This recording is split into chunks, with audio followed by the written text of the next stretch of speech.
Hi, ಇವತ್ತು ನಾವು ಶಾವಿಗೆ ಉಪ್ಪಿಟ್ಟು ಮಾಡ್ಕೊಂಡಿದ್ವಿ. ಇದನ್ನು ತುಂಬ ಈಸಿಯಾಗಿ ಮಾಡ್ಕೋಬೋದು.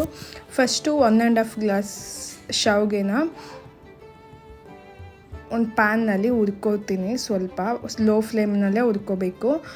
ಇನ್ನೊಂದು ಕಡೆ ಸ್ವಲ್ಪ ಆಯಿಲ್, ಕಡಲೆಬೇಳೆ, ಉದ್ದಿನಬೇಳೆ, ಜೀರಿಗೆ, ಸಾಸಿವೆ, ಕರಿಬೇವು ಹಾಕ್ಕೊಂಡು 1-2-3 ಮೆಣಸಿನ್ಕಾಯಿ ಕಟ್ ಮಾಡಿ ಹಾಕ್ಕೊಂಡಿದ್ದೀನಿ.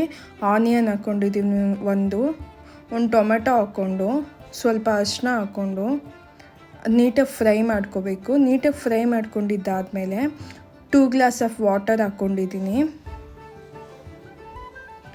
ವಾಟರ್ಗೆ ಸ್ವಲ್ಪ ಉಪ್ಪು ಹಾಕ್ಕೊಬಿಟ್ಟು ಟೇಸ್ಟ್ ನೋಡಿಬಿಟ್ಟು ಮೇಲೆ ಸ್ವಲ್ಪ ಕೊತ್ತಂಬರಿ ಸೊಪ್ಪು ಉದುರಿಸ್ಬಿಟ್ಟು ಅದು ನೀಟಾಗಿ ಕುದಿಯೋವರೆಗೂ ಬಿಡಬೇಕು. ಆಮೇಲೆ ಹುರ್ಕೊಂಡಿರೋ ಶಾವಿಗೆನ ಸ್ವಲ್ಪನೇ ಹಾಕ್ಕೊಂಡು ನೀಟಾಗಿ ಮಿಕ್ಸ್ ಮಾಡಿಕೊಂಡು ಅದು ನೀರೆಲ್ಲ ಹಾಗೇ ಡ್ರೈ ಆಗುತ್ತೆ. ಕ್ಲೋಸ್ ಮಾಡಿಬಿಡಬೇಕು. ಶಾವಿಗೆ ಬೇಯ್ಕೊಳ್ಳೋಕ್ಕೆ ಕ್ಲೋಸ್ ಮಾಡಿಬಿಟ್ರೆ ಶಾವಿಗೆ ಉಪ್ಮಾ ರೆಡಿ. Thank you.